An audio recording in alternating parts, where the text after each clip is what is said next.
ಪ್ರಜ್ವಲ್ ವಿಚಾರದಲ್ಲಿ ಜೈಶಂಕರ್ ರಿಪ್ಲೈ ಮಾಡಿದ್ದಾರೆ, ಪಾಸ್ಪೋರ್ಟ್ ನ ಕ್ಯಾನ್ಸಲ್ ಮಾಡೋದಕ್ಕೆ ನಾವು ಪ್ರೋಸೆಸ್ ಮಾಡ್ತಾ ಇದೀವಿ ಅಂತ. ಇಲ್ಲ ಮಾಡಿ ಅಪ್ಪ, ಅವರೇಲ್ಲ ಇಶ್ಯೂ ಮಾಡಿರೋದು. ಫಾರಿನ್ ಅಫೇರ್ಸ್ ಮಿನಿಸ್ಟರ್ ಇಶ್ಯೂ ಮಾಡಿರೋದು. ಮಾಡಲಿ, ಕ್ಯಾನ್ಸಲ್ ಮಾಡಲಿ. ಶೋಕಾಸ್ ನೋಟಿಸ್ ಕೊಟ್ಟು ರಾಜ್ಯ ಸರ್ಕಾರಕ್ಕೆ ಪತ್ರ ಕೊಡೋದು ತಡ ಆಗಿದೆ. 21ನೇ ತಾರೀಕು ರಾಜ್ಯ ಸರ್ಕಾರ ಪತ್ರ ಬರೆದಿದೆ ನಮಗೆ. ಲೆಟರ್ ಕೂಡ ಡಿಲೇ ಆಗಿದೆ. ಜೈಶಂಕರ್ ನಾನು ಬರೆದ ದಿನಗಳಾಯ್ತು, ಪ್ರೋಸೆಸ್ ಲೇಟ್ ಆಯ್ತು. ರಾಜ್ಯ ಸರ್ಕಾರ 15 ದಿನಗಳಾಗಿರ್ಬೇಕು. 15 ದಿನಗಳಾಯ್ತು ಬರೋದು. ನಾನು ಮೊದಲನೇ ಲೆಟರು, ಎರಡನೇ ಲೆಟರ್ ಪೊಲೀಸ್ನವ್ರು ಬರೆದಿದ್ದಾರೆ, SIT ಅವರು ಬರೆದಿದ್ದಾರೆ. ಇನ್ನು ಏನು ಬರೀಬೇಕಂತೆ ಅವ್ರಿಗೆ? ಮೊಸರಲ್ಲಿ ಕಲ್ಲು ಹುಡ್ಕೊಂಡು ಮಾಡಕ್ಕೆ ಹೋಗ್ಬಾರ್ದು. ಆಯ್ತಪ್ಪ, ಲೇಟ್ ಆಗದೆ ಅಂತ ಅಸ್ಯೂಮಿಂಗ್ ಫಾರ್ ದಿ ಆರ್ಗ್ಯುಮೆಂಟ್ಸ್.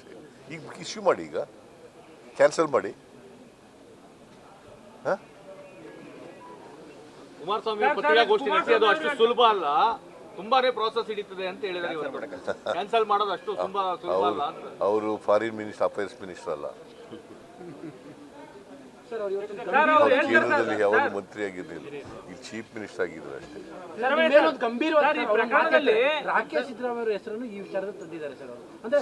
ನೋಡ್ರಿ, ರಾಕೇಶ್ ಸಿದ್ದರಾಮಯ್ಯ ಅವರು ಸತ್ತು 8 ವರ್ಷ ಆಯಿತು. ಈಗ ವಿಚಾರನ ಪ್ರಸ್ತಾಪ ಮಾಡೋದಿದೆಯಲ್ಲ, ಅದು ಮೂರ್ತನ. ರಾಜಕೀಯಕ್ಕೋಸ್ಕರ ಮಾಡ್ತಕ್ಕಂಥದ್ದು. ಅವರು 2016ರಲ್ಲಿ ಸತ್ತು ಹೋದ. ಈಗ ಎಷ್ಟನೇದು ಇಷ್ಟು? ಈಗ ಅದಕ್ಕೂ ಇದಕ್ಕೂ ಸಂಬಂಧ ಏನು? ಇಲ್ಲಿ ಇವ್ರ ಅಣ್ಣನ ಮಗ ರೇಪ್ ಮಾಡಿದಾನೆ ಅಂತ ಇರೋದು ಕೇಸು. ವೈರಲ್ ಮಾಡಿದ್ದು ಇನ್ನೂ ಅಪರಾಧ ಅಂತ ಸರ್. ಅವರು ವೈರಲ್ ಮಾಡಿರೋದು ಇನ್ನೂ ಅಪರಾಧ. ಅದು ಇಲ್ಲಿ ಯಾವ ಸೆಕ್ಷನ್ ನಲ್ಲಿ ಹೇಳ್ತಾರೆ? ಅಲ್ಲ, ಮಹಿಳೆ ಅಲ್ಲ, ಯಾವ ಸೆಕ್ಷನ್? ಇಂಡಿಯನ್ ಪೀನಲ್ ಕೋಡ್ ನಲ್ಲಿ ಯಾವ ಸೆಕ್ಷನ್ ಹೇಳ್ತದೆ? ಇಂಡಿಯನ್ ಪೀನಲ್ ಕೋಡ್ ನಲ್ಲಿ ಸೆಕ್ಷನ್ ಹೇಳಿದ್ರೆ ಕೋಟ್ ಮಾಡಿದ್ರೇನೆ ಏನ್ ಮಾಡಿಲ್ಲ, ಮತ್ತೆ ಮಾಡದೆ ಹೋದ್ರೆ ಇಂಡಿಯನ್ ಪೀನಲ್ ಕೋಡ್ ಅಲ್ವಾ? ಅದ್ರ ಪ್ರಕಾರ ತಾನೇ ಶಿಕ್ಷೆ ಕೊಡೋದು.